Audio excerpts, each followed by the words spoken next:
বন্ধুরা, তোমরা সবাই কেমন আছো? আশা করি সবাই ভালো আছো। তো তোমরা এর আগে দেখলে যে অম্ল এবং ক্ষারের যদি বিক্রিয়া করা হয় তাহলে লবণ জল উৎপন্ন হচ্ছে। হ্যাঁ, ধাতুর সঙ্গে যদি আমরা অম্লের যদি বিক্রিয়া করি তাহলে কি হচ্ছে, সমস্ত কিছু আপনাদেরকে এর আগের ভিডিওতে আলোচনা করে দেওয়া আছে। তো আজকে আমরা আলোচনা করব, তোমরা পিএইচ জানো, এই পিএইচ স্কেল জিনিসটা কী, এবং এখান থেকে আপনাদেরকে অনেক প্রশ্ন আসে বন্ধুরা, এবং অনেক প্রশ্ন দেও। তো তোমরা অবশ্যই ভিডিওটা শেষ পর্যন্ত দেখবে। যদি তোমরা স্কেল স্কিপ করো তাহলে কিন্তু কিছু বুঝতে পারবে না। তো দেখো, প্রথমে আমরা জানবো যে পিএইচ স্কেল জিনিসটা কী বা কাকে বলছি।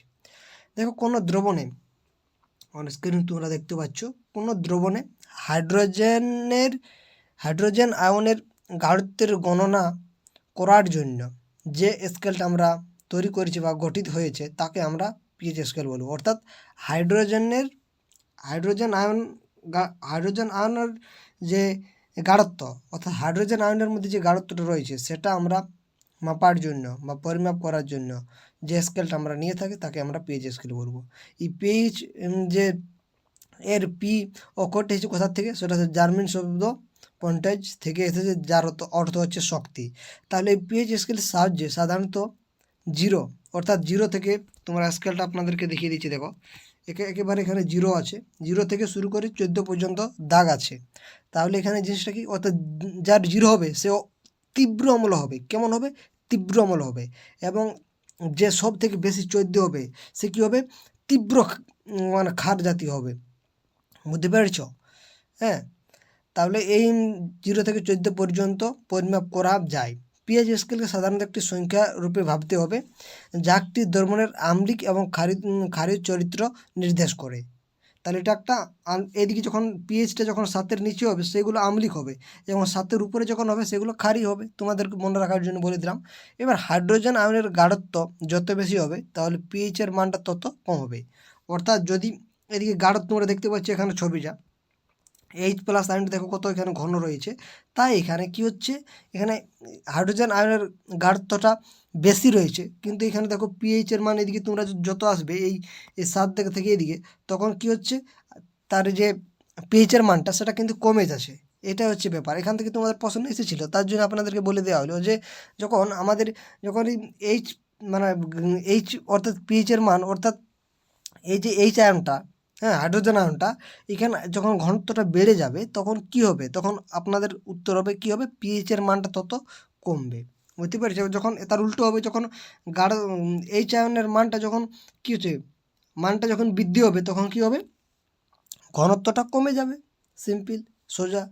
তারপরে দেখো, পশম দ্রবণ পিএইচের মানটা হয় 7, তো 7 হয়ে থাকে পশম দ্রবণ, স্ট্যান্ডার্ড মিডিল যাকে বলতে পারো।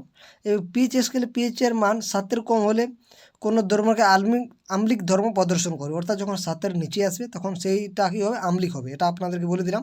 যদি পিএইচের মান 7-এর বৃদ্ধি পায় এবং 14 হয় তবে দ্রবণে OH আয়নের গাঢ়ত্ব বৃদ্ধি নির্দেশ করে, অর্থাৎ সেটা কী হবে, ক্ষারীয় শক্তি বৃদ্ধি করবে। তোমরা দেখতে পাচ্ছ অন স্ক্রিন ছবিটা, এখানে OH এর মানটা কী হচ্ছে, গাঢ়ত্ব বৃদ্ধি। তো এই হচ্ছে ব্যাপার। আশা করি আপনাদের এই স্কেল থেকে আর কোনো অসুবিধা হবে না। তোমাদের কোথা থেকে প্রশ্ন দিয়েছিল সেটা আপনাদেরকে দেখিয়ে দিই। তো দেখো, এইখানে দেখো কি রয়েছে, এখানে যেটা আপনাদেরকে প্রশ্ন এসেছিলো, তোমরা অন স্ক্রিন দেখতে পাচ্ছ ছবিটা।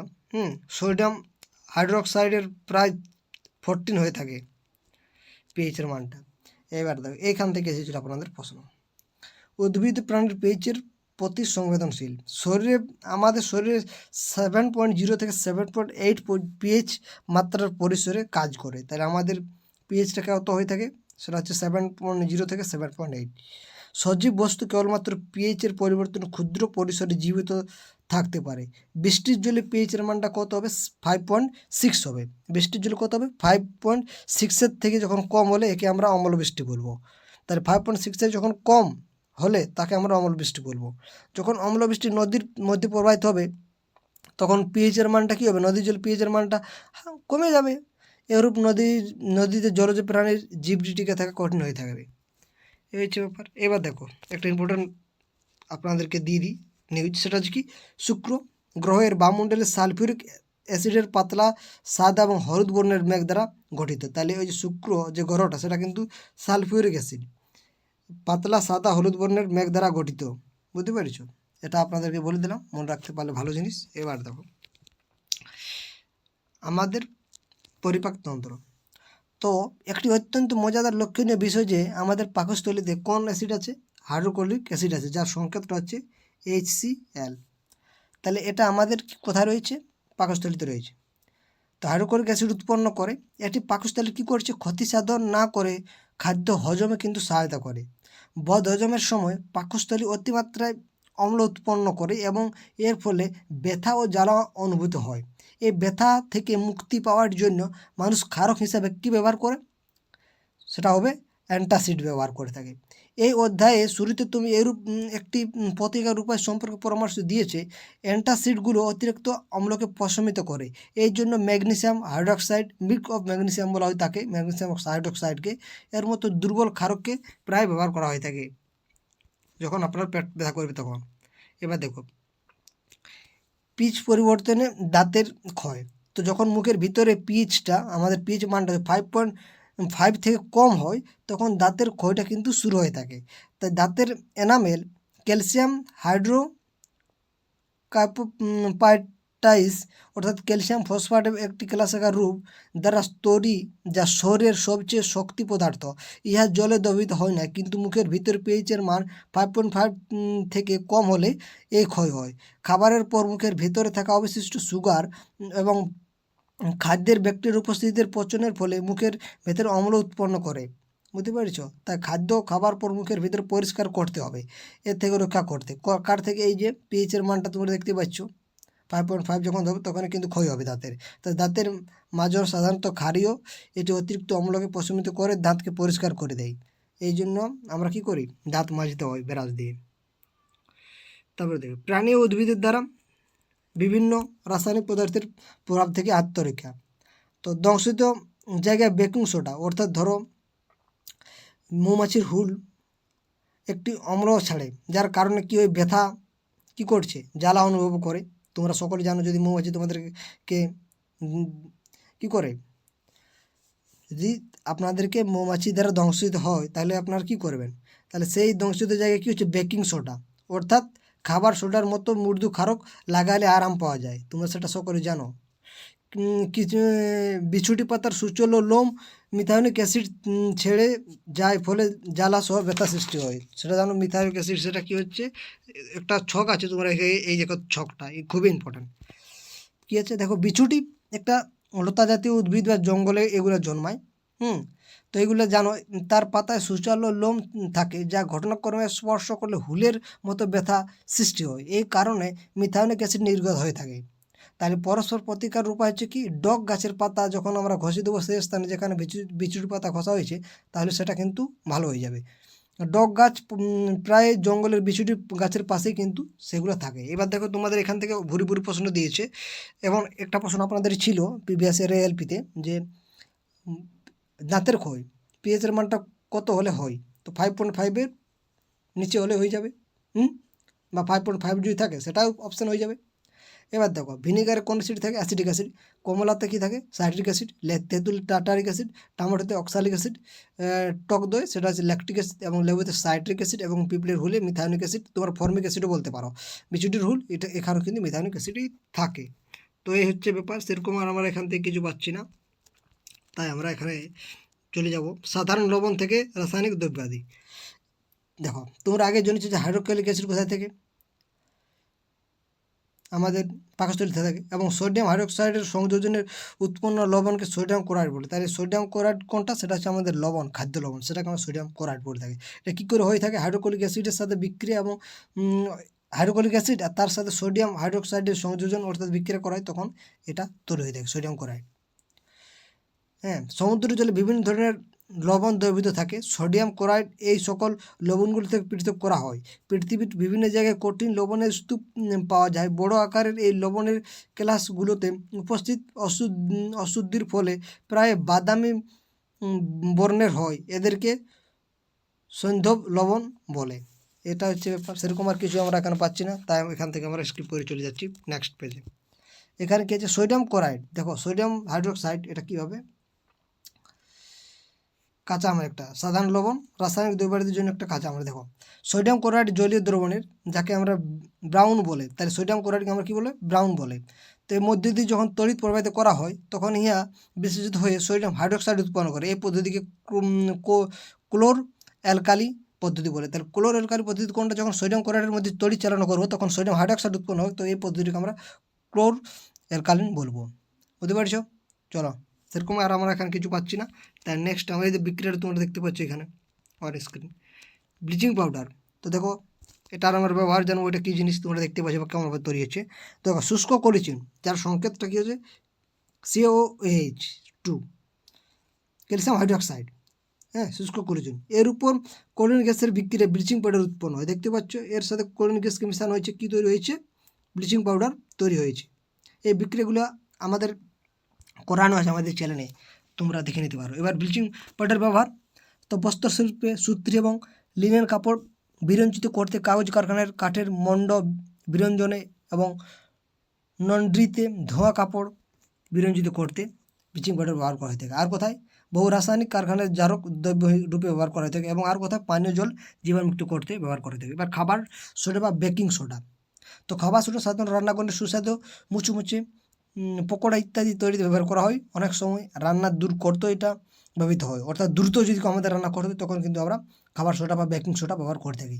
এর রাসায়নিক সংকেতটা হচ্ছে সোডিয়াম হাইড্রোজেন কার্বনেট, এটা হচ্ছে তার রাসায়নিক নাম এই খাবার সোডা বা বেকিং সোডার। এ প্রস্তুত করতে সোডিয়াম ক্লোরাইডকে একটি কাঁচামাল হিসেবে ব্যবহার করা হয়ে থাকে। দেখো NaCl, সোডিয়াম ক্লোরাইড, তার সাথে H2O এবং কার্বন ডাইঅক্সাইড NH3 এখানে আমরা যখন মিক্স করব তখন আমাদের সোডিয়াম হাইড্রোজেন কার্বনেট তৈরি হয়ে যাবে, যেটা খাবার সোডা বা খাবার সোডা বা বেকিং সোডার। তারপরে দেখো খাবার সোডার ব্যবহার, খাবার সোডা আমরা কোথায় ব্যবহার করব, তো খাবার সোডা বেকিং পাউডার প্রস্তুতি একটি ব্যবহৃত হয়, যা খাবার সোডা সোডিয়াম হাইড্রোজেন কার্বনেট, একে আমরা খাবার সোডা বলছি, এবং এটি মূর্ধ ভোজ্য অম্ল যেমন টার্টারিক অ্যাসিডের মিশ্রণ। বেকিং পাউডার উত্তপ্ত করলে বা জল মিশ্রিত করলে নিম্নলিখিত বিক্রিয়া হবে। যদি এটা উত্তপ্ত করা হয় তাহলে এখানে হবে দেখ কার্বন ডাইঅক্সাইড এবং H2O এবং অম্লের সোডিয়াম লবণ উৎপন্ন হবে। তাহলে বিক্রিয়া উৎপন্ন কার্বন ডাইঅক্সাইড পাউরুটি এবং কোককে নরম ও স্পঞ্জি করে তোলে। কে করে তোলে, সোডিয়াম, এই যে খাবার সোডা বা সোডিয়াম হাইড্রোজেন কার্বনেট। তো সোডিয়াম হাইড্রোজেন কার্বনেট অ্যান্টাসিড এবং বা অম্লনাশকের একটি উপাদান।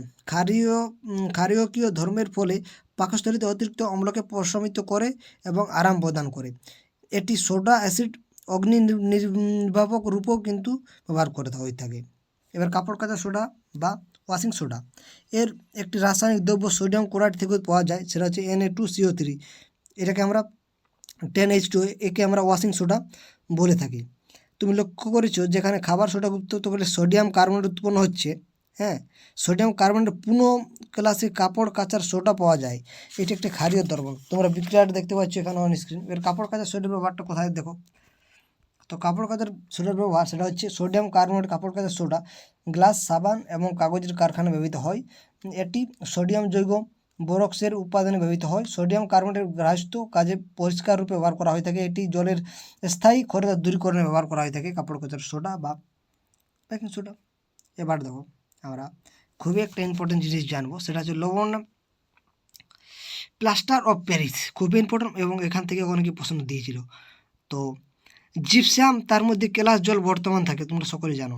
তো দেখো প্লাস্টার অফ প্যারিস এটা আমাদেরকে জানতে হবে, এটা কিন্তু 2022 যে গ্রুপ ডি এখান থেকে ভুরি প্রশ্ন দিয়েছিল।